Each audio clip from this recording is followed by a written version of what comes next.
Hola, esta es la lección número 3 y tiene como nombre estados de la materia y soluciones. Bueno, esta lección tiene como objetivo pues reconocer la importancia de los estados físicos de la materia y pues los distintos efectos de las distintas soluciones. Como tal tenemos tres tipos de estados de la materia más importantes, que son el estado sólido, el estado líquido y el estado gaseoso.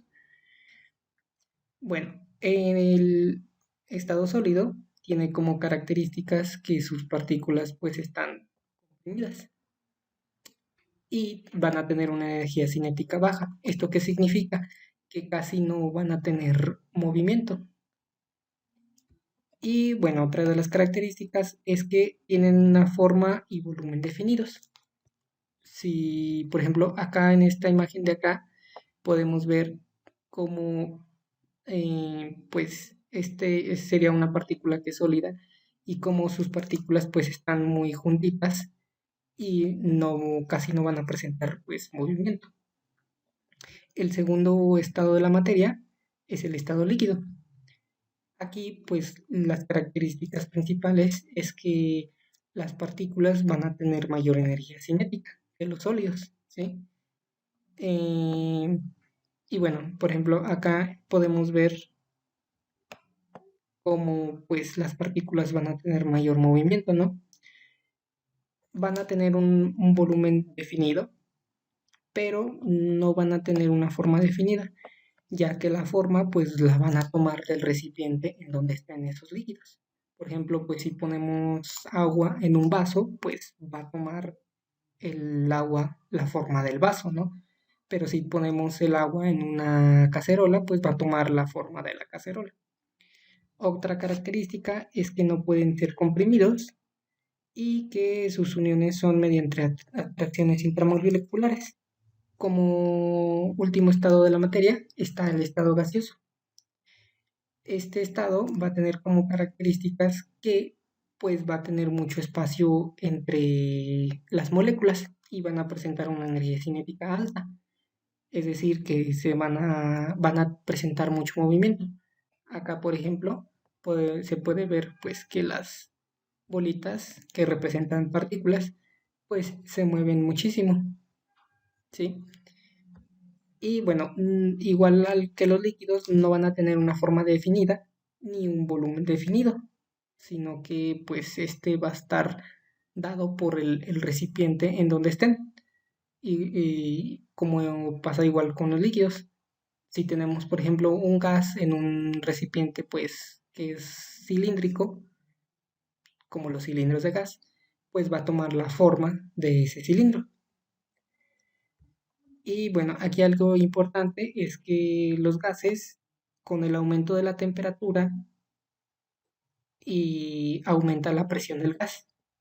Esto mientras tengamos un volumen constante.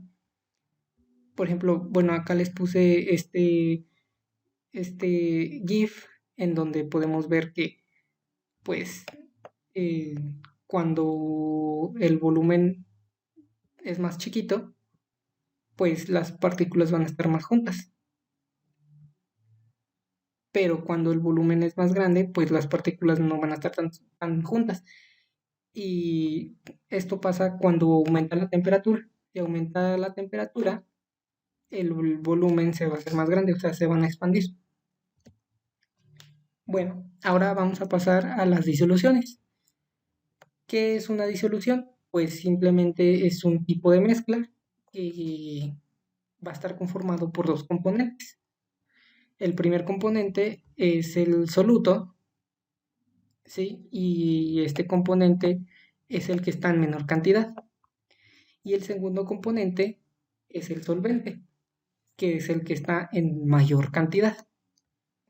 Entonces, bueno, por ejemplo, acá en la imagen podemos ver al soluto como bolitas amarillas y si se fijan, pues están en menor cantidad, nada más son 5 bolitas amarillas, mientras que el disolvente o solvente pues está en mayor cantidad porque tenemos más bolitas azules.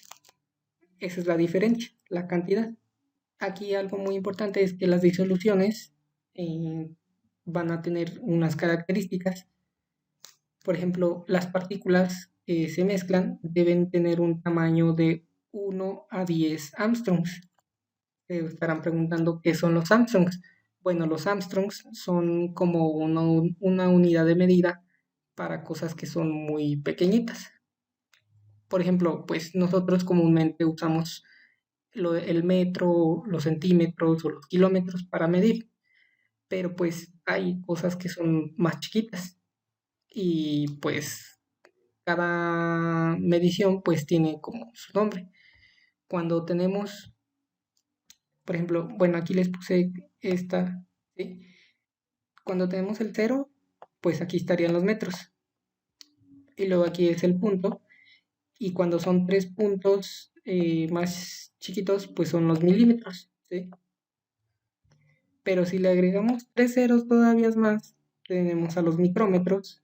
Y si le agregamos 3 ceros más, tenemos a los nanómetros. Y cuando ya tenemos aquí un 1, pues serían los Armstrongs, ¿sí? O sea, son cosas muy, muy, muy chiquitas. Y bueno, otras características que van a presentar las disoluciones son que no tienen el efecto Tyndall. Este efecto se los voy a explicar ahorita más adelante. También van a ser estables a la gravedad, o sea que no se van a como a sedimentar, a sentar en el fondo de un vaso y pues no se pueden separar por filtración porque pues son partículas muy chiquitas. Tenemos también a los coloides, que son un tipo de mezcla que es no homogénea. Si recuerdan en el video pasado, pues se explica un poquito de las mezclas homogéneas y heterogéneas. ¿Sí? Y bueno, los coloides son mezclas no homogéneas con una fase dispersa y una fase continua. Es igual un poquito como eh, soluto y solvente. La fase dispersa es como la que está en menor cantidad y la fase continua es como la que está en mayor cantidad, por así decirlo. Y bueno, aquí la diferencia que van a tener con las disoluciones es que el tamaño de partícula va de 1 a 10.000 Armstrongs, ¿sí? Las disoluciones iban de 1 a 10 Armstrongs, pero los coloides van de 1 a 10.000 Armstrongs, es decir, van a tener un tamaños un poquito más grandes. Otras características es que van a presentar el efecto Tyndall, son menos estables a la gravedad. Entonces, pues sí van a precipitar, por así decirlo, sí se van a asentar. Y presentan movimiento browniano. Esto también se los voy a explicar ahorita más adelante. Y no son separables por filtración. Y bueno, aquí en esta imagen podemos ver como las soluciones o las disoluciones pues tienen un tamaño de partícula muy chiquito. Pero cuando ya tenemos un coloides son partículas un poquito más grandes. Y también tenemos a las suspensiones, que pues esas son muchísimo más grandes todavía. Y bueno, ahora sí, les voy a explicar lo que es el efecto Tyndall. Este es un efecto que es producido por las partículas coloides que dispersan la luz. Un ejemplo muy claro es cuando pues ha llovido mucho y hay niebla. La niebla pues son gotitas de agua que hay en el aire y esas gotitas de agua pues tienen un tamaño lo suficientemente grande como para que la luz de los rayos del sol pueda ser reflejada o dispersada, por así decirlo. Y por eso se ve aquí como en la imagen, se ve pues así como borroso, ¿no? Por eso así se ve bajo la niebla. Es debido a este efecto. Y bueno, aquí, por ejemplo, las soluciones no presentan ese efecto porque su tamaño de partícula es tan chiquito que no van a lograr dispersar la luz. Pero los coloides sí van a tener un tamaño un poquito más grande y van a lograr dispersar la luz y por eso se va a ver así como borroso. El siguiente efecto que tenemos es el movimiento browniano. Sí, este es un fenómeno en el que pues las moléculas se mueven en forma que es aleatoria. Entonces, bueno, aquí como les puse pequeño video, cuando nosotros ponemos tinta o alguna cosa en agua, pues pueden ver como siempre es diferente, o sea, siempre pues se disuelve en distinta manera. Y esto se debe a que las partículas se mueven de forma, pues sí, aleatoria. ¿Qué es la floculación?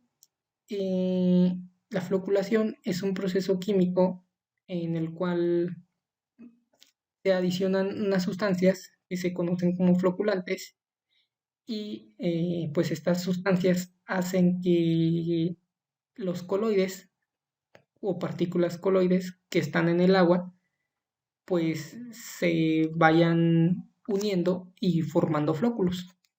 Por ejemplo, aquí tenemos esta imagen.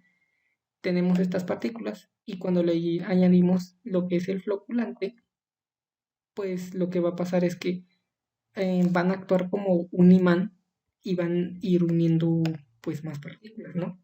Entonces se van a flocular, así se le conoce. Y lo que va a pasar es que se van a precipitar, o sea, se van a ir al fondo del recipiente. Y bueno, la floculación es algo que se utiliza mucho en plantas tratadoras de agua para quitar parte de la suciedad que tiene el agua. Pero también se usa la coagulación, que es muy parecido a la floculación. En la coagulación, pues también va a haber una desestabilización de las partículas y también se le va a añadir un coagulante, el cual va a neutralizar las cargas electrostáticas. Esto también, los coagulantes, por así decirlo, también actúan como si fuera un imán, ¿sí?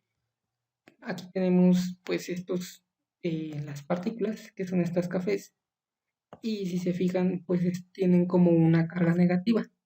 Entonces, digo, una carga positiva, perdón. Cuando tenemos dos cargas iguales, pues se repelen, ¿no? Se repelen las partículas. Entonces, lo que va a hacer un coagulante es que ese coagulante va a tener una carga negativa. Entonces, se van a unir las partículas a él y pues igual como en la floculación se van a ir uniendo y también va a ir precipitando. Y también pues esto es usado en plantas tratadoras de agua. Y bueno, pues esto sería todo de la lección. Y igual si tienen alguna duda en la actividad para esta lección, pues como siempre, pues me pueden mandar mensaje